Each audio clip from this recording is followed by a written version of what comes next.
Have you ever found yourself wondering, like, how is it that Dangote has been the richest man in Nigeria for the longest time? The same people we keep hearing every day, they are the same people that are considered the top 10 richest people in Nigeria without fail. That is because the rich don't just make money differently, they manage their money differently. In Nigeria today, to be considered part of the 1% rich, you have to be earning upwards of 4.02 million naira monthly consistently, or at least have assets that measure or exceed 100 million naira cumulatively. This is according to the Nigerian Securities and Exchange Commission. But you might be wondering, with all this money, like, how do these people maintain it? How do they manage this money? Because they don't want to fall off the bandwagon. To help with the everyday Nigerian to learn what we need to do to manage our money better, at least taken from the book of the 1%, today we are going to be studying some of the wealth building strategies that the rich use to manage their money and sustain it for a very long time. So when it comes to the management of finances, you find that the rich people are some of the most frugal people that you can even imagine in this life. But one thing that they tend to do that the everyday man does not even think of is learning that you need to have a wide gap between your expenses and your income. Just imagine now that today you just fall into riches. Maybe one of your family members, your long lost father said, okay, you cannot come and inherit this money. Or let's even give a more realistic idea. Maybe you just started a business. Over time your business has now grown to the extent that you now find yourself in a lot of money. For the average person, this is the time for them to have lifestyle inflation. They will now start thinking of all the things they can buy. But you find that most of the rich people you can think of, if you really look at their life, they live the most low-key type of life. Like, let's say Warren Buffett, for example. Now, even when that guy is known as one of the richest people that got rich from stocks and all that, you find that the guy is still living in the house that he built, the very first house he built in 1950 something. That is the house he's still living in till now. But if it was the average person, once they make that type of money that they did not expect, or they've even just started seeing money that they don't used to see before, the first thing they do is to think of what to buy next. But if you want to maintain your wealth and manage it for a long time, you need to maintain a gap between your expenses and your income. And you can do this by keeping your expenses low while making more money. Because if you are thinking of how to always spend money that you make every time, you find that gap between what you are spending your money on and what you are making becomes closer and closer by the day. So you are basically just making money to eat it instead of learning how to keep your money so that you don't end up losing it. Because, okay, let me give you an example. So I have this family member who was one of the richest people that we used to look up to when we were young. In a short space of time, this man built house. He did everything that the average person could not do, at least for his age mates. But all of a sudden, like after 5-10 years, the same person now looks like he does not have this type of money that he used to have before. That is because at the time in which he had that money, he spent the money doing everything, just anything that is considered like he wants to be happy, he wants to do everything without regards to what am I saving for my future, how am I planning for my future, am I going to have this money forever? Because life is very unpredictable. Sometimes you might have it, sometimes you might not have it, but the way you manage it when you have it is what will determine whether you have a stable life or you just be at the high and the next time you are at the low. So to be part of the 1%, or at least to learn what the 1% does, you need to keep your expenses low while increasing your income. You find that most of the rich people, instead of buying everything and anything, they tend to focus more on buying things that are valuable rather than buying everything they see. And this is not to say that because maybe you are trying to save and all that, you like this thing, you will not buy it. This is not what it means. It basically means that you buy things that are of value, that will last for you for a long time. You are buying things that will make you happy, but you know that you don't have to buy them every single time, like replacing it every time because you've opted for the lower quality one. But if you have gotten a quality item from the beginning, you find that thing is going to last you for a longer time. Like, you don't have to be spending money on that same thing every time. But the main idea here is to try and reduce your expenses while increasing your income. That is why you find that even Dangote, whenever Davido is always talking about Dangote, you find that he's always talking about how Dangote has told him that he should stop buying all the things that he keeps buying. Like, he buys so many things, but Davido being Davido will continue to buy so many things. All that matters is that he is still doing what he needs to do behind the scene that we don't know, because for his type of lifestyle, he has to maintain a certain type of lifestyle for him being a celebrity and all that. But for Dangote, who is not a celebrity, he's more likely to manage his money and know where to put it, just to build reputation that, over time he can never fall down from that his position. Today you find that he's investing here, tomorrow he's investing here. That is the typical life of the rich person who has maintained their wealth for a very long time. But then you find that the everyday man, once they have any new money, they are more likely to start buying things that they feel that they need, whereas those things are just wants because this money just came to them unexpectedly, or they've not seen this type of money before. So since our goal is to become part of the 1%, or at least to take from their strategies, one thing you need to do is to set a target for your savings. So for the base savings, everybody, like whatever your income is, the base amount that you are expected to save is 20% of your income. But if you can stretch it, 25% is a good way to save. Like have this percentage like constantly in your budget, so that you know that you are taking out something for yourself first before you now start taking care of other things that you might need. But when I say savings, you know that inflation is going to eat into your money when you keep it just lying in the bank. Removing this percentage is now for you to now invest it into places where your money is supposed to be working for you. If you don't even want to invest in stocks, there are places like high yield savings account where you know that the return on your investment is going to give you something different over time. Instead of just keeping it lying, not doing anything, your money is instead losing value when you just leave it in the bank. So have that savings percentage of 20 to 25% from every income that you get. You find that slowly but surely when you invest this money, it will double over time rather than just allowing it to lie in the bank. And since you can't save your way to wealth, you have to invest it in long-term building, wealth building assets. Portion it into places that you know that are assets that have proven over time and time again to help you build wealth. Like if you are very afraid of stocks, you can decide to put your money in index funds. This is a pool of 500 companies that have over time yielded results, so you are sure to get your money back. Through history, like it has been recorded that index funds every year give nothing less than 10%, because it's a pool of 500 companies. Instead of buying individual stocks, you are buying a stock where a pool of 500 companies are in one stock. So it is a good way to put your money if you are afraid of stocks. Either you put your money in high yield savings account or in this index fund. These are ways to save your money rather than just leaving them in the bank with inflation eating it away. Focus on cash flow, not just savings. So many of the rich people that you know today, if you see, like we talked about Dangote is in sugar, Dangote is in cement, Dangote is now the oil like lord, like he's just everywhere. They don't just focus on one portion of making money. They tend to create cash flows in different places that they put their money in. One of the key ingredients that many rich people use to make money over time is by investing their money. They just don't save it. When they create this cash flow, they now invest this money into places that you know the money will build up over time, instead of just creating this massive streams of income and then pulling it in the bank for the bank to be using your money to give out loans.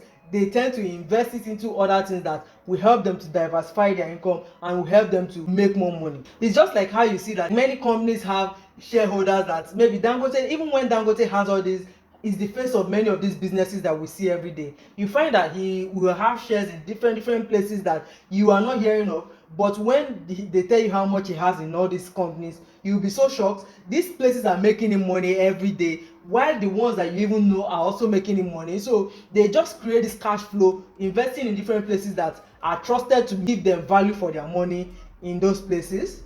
So that is why when you see me telling you that you know you need to invest in stocks, stocks are a way to invest in businesses. Let's say you have done your research and you find that okay, this business is bound to grow. So there's one recently that you know I've read so much about, and it's Palantir, like this AI company. And after looking at the prospects of this company, I see that it is one company that has good prospects or is bound to grow. So you see, you now invest in these companies as a shareholder. Depending on how much you invest, that is how much you are bound to reap, you know, over time. Let's say you want to start building wealth, or you want to start managing your money like 1%. Look for places where the business, you know, it's like the value it is bringing to society is one that is never going to diminish. Over time, it is bound to grow. You see, like the tech companies now, like I saw an article recently where it was saying that over $1.5 billion have been put into the tech industry in Nigeria. These places are sure to grow. So these are places that you should be looking into putting your money rather than just leaving your money in the bank eating away. So, and apart from this, create many streams whereby you are making money from different places, so that you are not just relying on one source of income. Because if that one should go down, you are bound to, like, you know, feel devastated, because now all your streams of income was in one place But if you diversify and create cash flow for yourself, you find that it is very easy to maintain and manage whatever money you have. The rich don't just work for money, they make their money to work for them. So recently on my TikTok, there's this thing I was talking about leverage, and how Musk's dad was talking about how his son's career started when from him having a mine in South Africa and all that. And that is the power of leverage. Like, you having money or even having assets, building your assets over time can be used as leverage for you to even go and borrow money from the bank. This money, you now put it in another place where you know that it's bound to double this your money, where even the debt is now helping you to pay off the loan from the bank. The debt is giving you extra income. So look for ways that you can leverage whatever you have to help you to build wealth. And over time you find that when you now accumulate this money, the money is now working for you and helping you to build your wealth. All that matters is that you've taking this debt, which is considered, because there's a difference between having a good debt and a bad debt. A good debt is the one that the money you have taken, let's say you took a loan from the bank, but then you invested this money into something that is supposed to have trusted enough to give you the money back. So you now find that this your money is working for you and making you money that is even enough more than to pay off the debt. That is a good debt. A bad debt is the one you just borrowed. Maybe you have an issue come up and you now borrow this money. Now you are having to pay back this debt. The loan is not even enough to cover up whatever you used it for. That is done. Now you are not having to pay back the money that you borrowed from the bank or whoever you borrowed it from. That is considered a bad debt because it is not making you any money. But the rich people know how to just leverage what they have to get what they want. Basically, the rich people, they invest in themselves. Imagine that you go to Lagos Business School today. Most of the people that are in Lagos Business School are more of the rich people that already established businesses. Like, these people are CEOs. Like, you'll be wondering, like, how is this person, you have already made money, but then you are still learning every day. But you find that even the richest people are the people that even read more. If you stop learning, you become stagnant, you become left behind. Like, you don't know what is coming, what is happening, like you're not up to date. But if you invest in yourself, learn to read books, learn to take courses, attend seminars, or just be in the presence of these people that you know that they have one or two things to offer you, you find that you will be up to date. You learn what is working and what is not working. When a stock is crashing, okay, you have an idea of why this stock is crashing.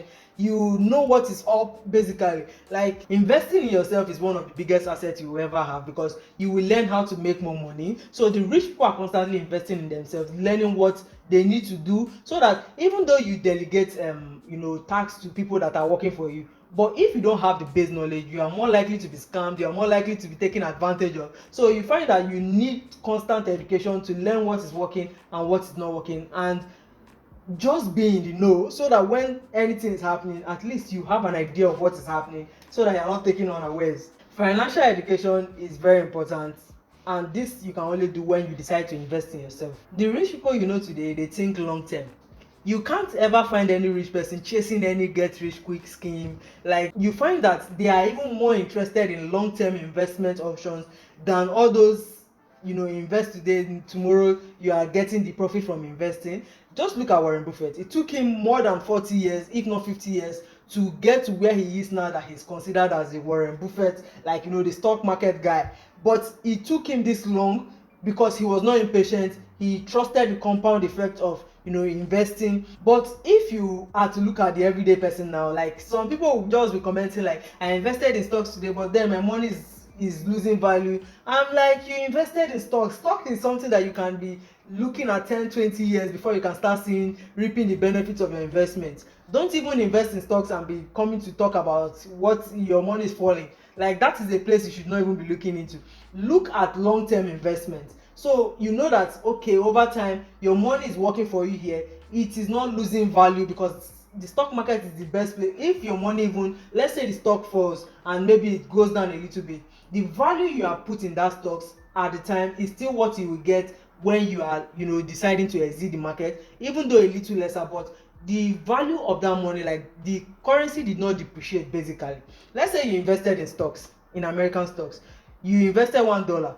With the rate at which naira is depreciating, you are more likely to even get a higher amount even when the stock market went down, compared to if you had just invested in that money in maybe in a Nigerian stock. So just imagine that. Think long term, be patient with your investment, and don't be constantly checking these things, because if not, you are bound to just give yourself stress. Think long term when you are investing, and focus more on what you are going to get from the effect of compounding. They take advantage of the loopholes in the system. You find that the rich people are the ones that will even be going the route of evading tax.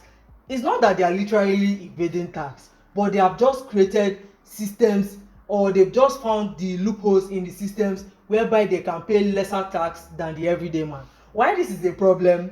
It is what it is. These people have learned what they need to do to, reduce what they are spending on the government. So let's take like Dangote for example. If you live in Lagos, the Bagada Expressway, which everybody is enjoying now, we all know that it was Dangote that constructed that this thing. But him constructing it means that he was going to get tax rebates. So instead of him paying full tax, basically it means he's going to pay lesser than what he was supposed to pay, if he's not even completely off. But it is a deal he has made with the government, and you can't tell me that, from him constructing that thing, the amount he would have paid in tax would not be higher than what he used to construct that road. So he has just learned ways that, he can take advantage. So for people like us now who do not have massive companies that can easily take advantage of, tax rebates and tax, any system around tax, we can look into investing in places where our money is not losing value, because we already know that as a salary worker, there's no way you are evading tax, because it is even deducted before your salary comes into your account. So the only way you can at least reduce the tax you are paying is by investing in these places where your money is safe without being taxed, and over time you now start reaping the benefit of it. So the rich people have just learned how to manage their money, and because these people have access to financial advisors and all the people that are investment bankers and all that, so they know what to do to manage their money. They know where to put their money so that it does not lose value. They know how to, do these things, even keeping their expenses lower than the average everyday man. They are even more frugal than the everyday man. So you find that constantly they just have money all the time, because they know what to do at every point in time. So this is something that we can all learn from. We need to think about these strategies I've just talked about, so that we too can learn how to manage our money without losing our money every day, just because we are trying to keep up with the hype, we are overinflating our lifestyle and all that. So these are some of the things that you might want to think about if you want to manage your money like the 1%. This habit of the 1% is not reserved for the rich people alone. Anybody can apply them in their day-to-day life, and it will definitely help you in managing your money better. So you can start taking actions that now helps you to align with these rich people, so that you too can know how to manage your money better without having to lose money every now and then while trying to build wealth. So which of these millionaire habits do you think you are going to start adopting today, or which ones were you already doing? I'd love to hear from you in the comments, because I know you guys, all my followers, we all are trying to get to a certain place. So I'm not expecting anything less. I would love to hear from you in the comments. While at it, make sure to click that like button, see more videos like this, subscribe to the channel, join the family, and I'll see you guys in my next one. Bye.